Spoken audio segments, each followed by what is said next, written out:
That law, enacted nearly a century ago, was enacted to ensure that the American people were informed when a foreign power engages in political activities or seeks to influence public discourse. The American people are entitled to know when a foreign power is attempting to exploit our country's free exchange of ideas in order to send around its own propaganda. The company never disclosed to the, and that is what we alleged happened in this case. In the wake of Russia's brutal invasion of Ukraine in February 2022, RT, which was then known as Russia Today, was dropped by its American distributors. The company ceased its formal operations in the United States, and the European Union, the UK, and Canada banned RT's broadcasting. But as RT itself has boasted, the government of Russia continued to use RT to direct disinformation and propaganda. In the wake of Russia's brutal invasion of Ukraine, RT's editor-in-chief said the company had built, quote, an entire empire of covert projects designed to shape public opinion in Western audiences. We allege that as part of that effort, RT and its employees, including the defendants, implemented a nearly $10 million scheme to fund and direct a Tennessee-based company to publish and disseminate content deemed favorable to the Russian government. To implement this scheme, the defendants directed the company to contract with U.S.-based social media influencers to share this content on their platforms. The subject matter and content of many of the videos published by the company were often consistent with Russia's interest in amplifying U.S. domestic divisions in order to weaken U.S. opposition to core Russian interests, particularly its ongoing war in Ukraine. The company never disclosed to the influencers or to their millions of followers its ties to RT and the Russian government. Instead, the defendants and the company claimed that the company was sponsored by a private investor. But that private investor was a fictitious persona. The charges unsealed this morning do not represent the end of the investigation. It remains active and ongoing. In a separate enforcement action, the Justice Department is seizing 32 internet domains that the Russian government and the Russian-sponsored actors have used to engage in a covert campaign to interfere and influence the outcome of our country's elections. As alleged in our court filings, President Vladimir Putin's inner circle, including Sergei Kirennikov, directed Russian public relations companies to promote disinformation and state-sponsored narratives as part of a program to influence the 2024 U.S. presidential election. An internal planning document created by the Kremlin states that as a goal of the campaign is securing Russia's preferred outcome in the election. The online infrastructure used by the Russian public relations company, known as the Social Design Agency, or SDA, and related actors, included what are sometimes referred to as cyber-squatted domains. These websites were designed to appear to American readers as if they were major U.S. news sites like the Washington Post or Fox News. But in fact, they were fake sites. They were filled with Russian government propaganda that had been created by the Kremlin to reduce international support for Ukraine, bolster pro-Russian policies and interests, and influence voters in the United States and in other countries. Internal documents of the Kremlin describe the content as, quote, bogus stories disguised as newsworthy events, close quote. This malign influence campaign has been referred to as doppelganger. The Russian public relations company drove viewers to these websites by deploying influencers and paid social media advertisements. They also created fake social media profiles, posing as U.S. citizens, post comments on social media platforms with links to the sites. According to SDA's records, it actively sought to, quote, eliminate the possibility of detection of the Russian footprint. Both of the schemes I've just discussed make clear the ends to which the Russian government, including at its highest levels, is willing to go to undermine our democratic process. But the enforcement actions I've discussed also make clear that the Justice Department will aggressively counter such efforts. And the same is true of the entire United States government. Today, our colleagues at the State and Treasury Departments are announcing parallel actions in both of these matters. Unfortunately, we know that Russia is not the only foreign power seeking to interfere in our elections. As the U.S. intelligence community noted 2 weeks ago, we have observed increasingly aggressive Iranian activity during this election cycle. That includes recently reported activities by Iran to compromise former President Trump's campaign and to avoid an election outcome that it regards as against its interests. Those recently reported Iranian activities also include efforts to obtain access to individuals who themselves have access to the presidential campaigns of both political parties. The Justice Department's message is clear. We have no tolerance for attempts by authoritarian regimes to exploit our democratic system of government. We will be relentlessly aggressive in countering and disrupting attempts by Russia and Iran, as well as China or any other foreign malign actor to interfere in our elections and undermine our democracy. Now I will turn back to the topic of today's meeting. Just as we are dedicated to combating foreign threats to our elections, we are equally dedicated to confront domestic threats against the public servants who administer our elections. Since the 2020 election, we have seen an unprecedented spike in threats against the public servants who do administer our elections. Election officials, workers, and volunteers in communities across the country have been targeted with heinous acts and threats of violence. The following are a few examples of successful enforcement actions that the Justice Department has taken over the past year. In New Mexico, county commissioners and other elected officials were targeted with a series of shootings that the department has alleged in court papers were organized by an unsuccessful candidate for the state legislature who claimed that the election had been, quote, rigged against him. At least 3 of the shootings occurred while the intended victims or their children or their family members were at home. In February, 2 shooters who we alleged were recruited by the candidate pled guilty to carrying out the attacks. In March, the candidate himself was charged in the 13-count superseding indictment. In Arizona, a man sent a state election official a bomb threat warning that if she did not resign within 2 days, quote, the explosive device impacted in her personal space would be detonated. In March, the man was sentenced to 3.5 years in prison for making that threat. In Maricopa County, Arizona, an elections official, a county attorney, and their families were threatened by a defendant who called for, quote, a mass shooting of poll workers and election officials in precincts he believed had, quote, suspect results. His revolting comments included, quote, dead children burn into the memories of people. The county attorney who had been targeted later reported that he, his wife, and 4 children had been assigned round-the-clock protection and issued body armor in response to the threat. And the elections official who was targeted said in a victim impact statement that, quote, while I am the person directly threatened by this case, the impact of such threats is felt by a much larger community, the thousands of committed election workers who operate our democratic processes. When threats are made against any election worker, the impact reverberates throughout the entire community. That defendant was sentenced to 3.5 years in prison. In recent months, our enforcement actions have continued. In July, we secured the guilty plea of an Alabama man who repeatedly threatened to kill Maricopa County election workers and officials.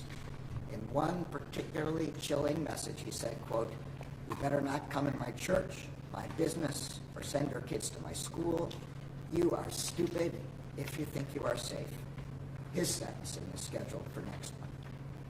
Also in July, the Justice Department secured a 14-month sentence for a man who sent a death threat to a Michigan election worker. In a voicemail, he said, quote, 10 million plus patriots will surround you when you least expect it, and he added, we'll kill you. Less than 2 weeks ago, we charged and arrested a Colorado man for allegedly threatening the lives of election officials, judges, and law enforcement officials in both Colorado and Arizona. As I have said before, and I will reiterate again today, these cases are a warning. If you threaten to harm or kill an election worker or official or volunteer, the Justice Department will find you, and we will hold you accountable. In a democracy, people vote and argue and debate, often loudly, in order to achieve the policy outcomes they desire. And the Justice Department will continue to relentlessly protect the rights of all Americans to peacefully express their opinions, beliefs, and ideas. But the promise of our democracy is that people will not employ violence to achieve their preferred outcomes. The public servants who administer our elections must be able to do their jobs without fearing for their lives. That is why this task force has been marshaling the full resources of the Justice Department to aggressively investigate and prosecute threats targeting election workers, officials, and volunteers. And we will continue to do so in the months ahead, when the task force will build on the partnerships with state and local election officials and law enforcement officials tasked with protecting them. Since March, the task force has participated in more than 25 convenings, engagements, trainings, tabletop exercises, including both with our law enforcement partners and with our partners in the election community nationwide. Over the next several weeks, task force representatives will be on the ground meeting with election workers. And in early November, both in advance of and after Election Day, the FBI will be hosting federal partners at its headquarters command center to address events, issues, and potential crimes related to the elections in real time. Election officials and administrators do not need to navigate this threat environment alone. We are here to support them and to make sure they can safely carry out their critical work. Protecting our democracy and protecting our elections was a founding purpose when the Justice Department was established in 1870. The department answered that charge then, and we will answer that charge today as we confront those who would use violence or threats of violence to attack those who administer our elections. Now I'd like to ask the Deputy Attorney General to make some remarks. Thank you very much, Mr. Attorney General, and good afternoon, everyone. I also want to start by expressing my sympathies to the families who have been impacted by yet another horrific act of gun violence, this time in Winder, Georgia. I also want to extend the department's support for and solidarity with the members of law enforcement and community members who are responding to this tragedy. Now, we are fewer than 65 days out from the election, and this convening reflects the diverse and aggressive threat landscape that we face and the breadth of the department's work that we are doing to combat those threats. In our increasingly polarized environment, we're seeing continued threats toward election workers, those who ensure that we all can exercise our most fundamental of rights, the right to vote. And we are identifying dangerous foreign actors working to spawn division, discord, and disinformation, particularly across social media.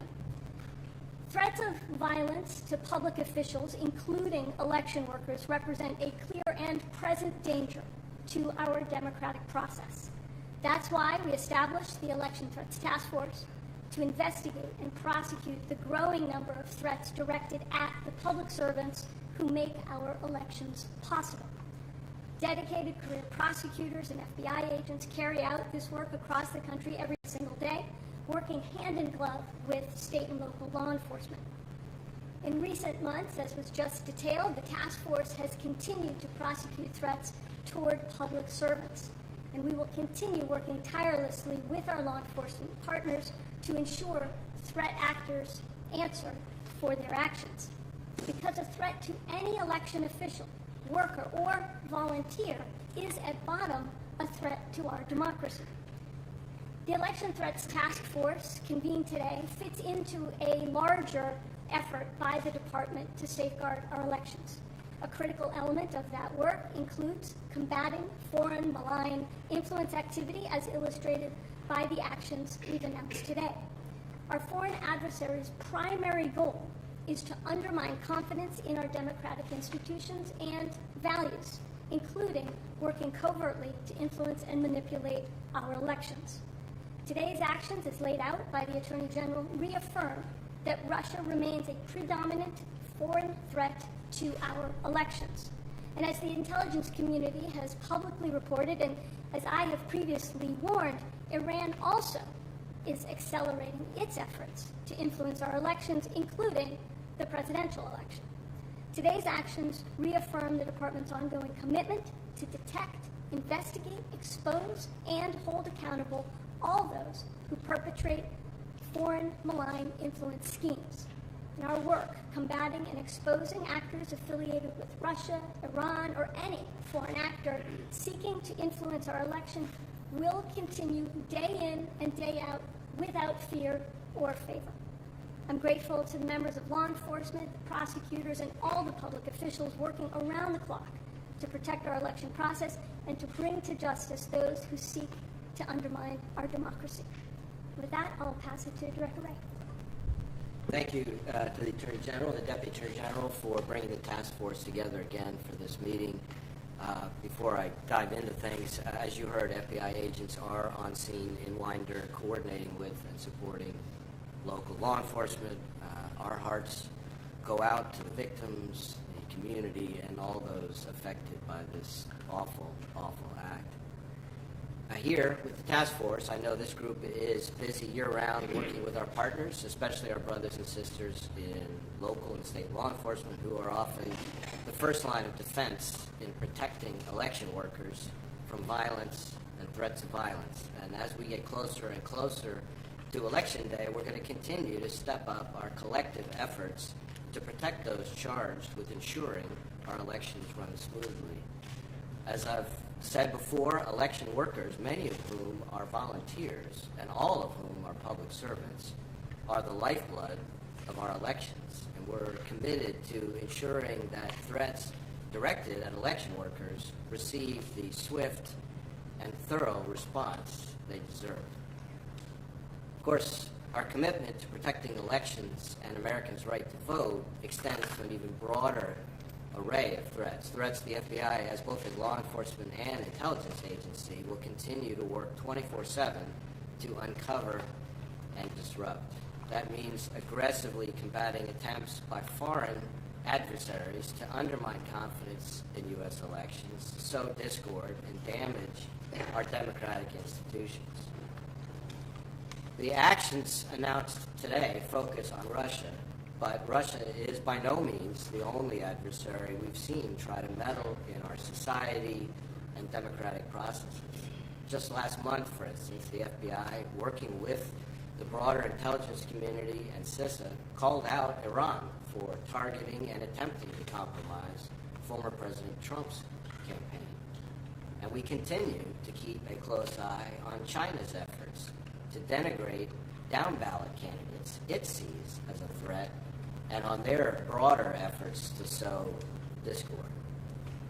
Whether it's China, Iran, Russia, or any other country, attempts to meddle in our elections or destabilize our free and open society represent attacks on our democracy. And as long as foreign adversaries keep engaging in these hostile influence campaigns, they're going to keep running into the FBI. Today, we're exposing 2 illegal Russian covert influence operations targeting the American public. The first was run by RT, formerly known as Russia Today. Now, for years, the Russian government has used RT to seed and amplify their propaganda narratives around the world. And while RT America suspended its official operations in the U.S. back in early 2022, our investigation revealed that since at least last year, RT has used people living and working inside the U.S. to facilitate contracts with American media figures to create and disseminate Russian propaganda here. The content was pitched as legitimate independent news when, in fact, much of it was created in Russia by RT employees who worked for the Russian government. The second operation reveals even more malign activities by companies working under the direction and control of the Russian government. Companies that created media websites to trick Americans into unwittingly consuming Russian propaganda. Today's announcement exposes those companies and their influence operations that relied on AI-generated content, influencers, and paid social media advertisements to drive internet traffic to their sites and target Americans with disinformation. As of noon today, we've seized those sites, rendered them inoperable, and made clear to the world what they are: Russian attempts to interfere in our elections and influence our society. As the lead agency for investigating threats to U.S. elections, the FBI is focused on ensuring that our laws are respected and enforced. And when we learn that adversaries overseas are trying to hide who they are and where their propaganda is coming from as part of campaigns to deliberately sow discord, we're going to continue to do everything we can to expose their hidden hand and disrupt their efforts. I'll close by saying thank you again to everyone on the task force for the support you're providing us and for everything you're doing to instill confidence in our elections and ensure they're conducted in a way that is safe and fair and legitimate for the American people. Thank you. Sorry. It's okay. Thank you. Thank you, Attorney General Garland, Deputy Attorney General Monaco, and FBI Director Wray for your commitment to safeguarding our elections. With your leadership and your support, the Criminal Division's Public Integrity Section continues to spearhead the Election Threats Task Force. There is no mission more critical to the Criminal Division than deterring, disrupting, and punishing criminal threats to our elections. Since we last met with department leadership in May, the task force has filed charges or secured convictions against defendants in Arizona, Colorado, Kentucky, and Michigan, and opened new investigations across the country. The task force is also preparing for Election Day. Our attorneys are meeting with election officials around the country and recently hosted a training for FBI and DOJ personnel nationwide to address threats of violence to the election community and other criminal threats to our elections. And we are continuing to surge additional resources to these efforts. The Public Integrity Section has added 5 attorneys to support its Election Crimes Branch so that we can rapidly respond to reports of election crimes. As we approach Election Day, we will ensure that the team has all the resources it needs to perform its essential work. I could not be prouder of the Election Threats Task Force. As we move forward, I am confident that their dedicated efforts will continue to put us in the best position possible to support and protect the election community. With that, I will turn it over to Assistant Attorney General Matt Olson for the National Security Division. Thanks, Nicole. Thank you, Mr. Attorney General. As you know, one of the foremost missions of the National Security Division is to protect our elections and our democratic processes from foreign interference. As the American people decide how to exercise their fundamental right to vote in free and fair elections, our laws demand that citizens have transparency regarding the origin of messages from foreign sources. That transparency empowers individuals to evaluate information and to make informed decisions for themselves. We will defend the integrity of our public discourse against any who would seek to break the law and to exert covert influence, regardless of viewpoint or whether that actor is Russia, Iran, or any other nation. Today's charges serve as a reminder that the Justice Department remains steadfast in safeguarding our democracy from foreign interference and protecting the constitutional rights of all Americans. Thank you. And with that, we'll take a few questions. David? I have a question for Attorney General Garland and Director Wray. Attorney General Garland, Russia today sent a statement to Fox News and some other outlets here mocking the situation. They had 5 bullet points or 6 bullet points. The first said, ha, ha, ha, ha, ha, ha. 2016 wants its cliches back. In all seriousness, there is a subsection of the country that when they hear Russian interference, they may believe that it's not true, it's not a real thing. How do you assure people this is a real situation? I'm sure that was much funnier in the original Russian, but for us, it's not funny. This is deadly serious, and we are going to treat it accordingly. Director Wray, if I can ask you, you've been talking about China for years now and the threat of China. Also Iran, you both briefly mentioned Iran and potential influence there. What is your message directly to the leaders of China and Iran who are watching through that camera lens right now? What do you want to say to them over the next few months and beyond? Knock it off. As long as adversaries keep trying to influence and interfere in our society and our democratic processes, they're going to keep running into the FBI. We're going to keep calling it out. And I think nations around the world have started to also see the same activity. It's not the kind of activity we would expect from nations that want to play in the first world space. Next question, Alana. General Garland. I'm wondering if you can talk about how the Russian effort to influence the election has changed from prior election cycles. What new strategies are you seeing the Russians deploy this year? Well, I'll talk generally about it, and I'll turn it over to the FBI Director and National Security Director if they want to chime in. Look, it's an acceleration of, and it's an increased sophistication of, and it's use of AI and cyber techniques that were not available in earlier elections. So we're just seeing more and more. It's coming faster and faster. It's now AI fueled. They're now using bot farms in a way that was not possible before, and therefore it's a bigger threat than it ever was before. I would just say that the reality is that Russia has meddled in our society and tried to sow discord for decades. Really what we're seeing is just more tools in the toolbox with the advent of technology. First it was social media, which provided a bullhorn, and now, as you've heard, AI is its own amplifier. And so whether it's shell companies, fake personas, secret distribution networks, the point is not the message itself. The point is the hidden hand of the Russian government, which deceives Americans into thinking that they're getting information from American sources when in fact it's coming from the Russian government. Mr. Attorney General, tomorrow is the first hearing in the January 6th case against the former president since the superseding indictment against him. He's called these new charges election interference and a violation of the Justice Department policy against doing something too close to the election. How do you respond to that, and how confident are you that your team has followed instructions from the Supreme Court following that decision this summer? I stand by the actions of the special counsel.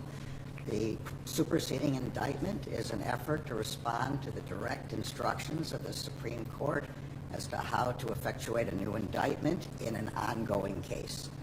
The special counsel is required by the regulations to follow the policies of the Justice Department, including the election sensitivities policies, and I'm quite confident that he did so. Last question here. In terms of the Russian interference, can you be more specific in terms of, is it beyond sowing divide? Are they pushing a particular candidate this election cycle? What can you give us a sense about the ultimate goal of these actions? As I said, the effort in this case is to affect the preferred outcome in the presidential election.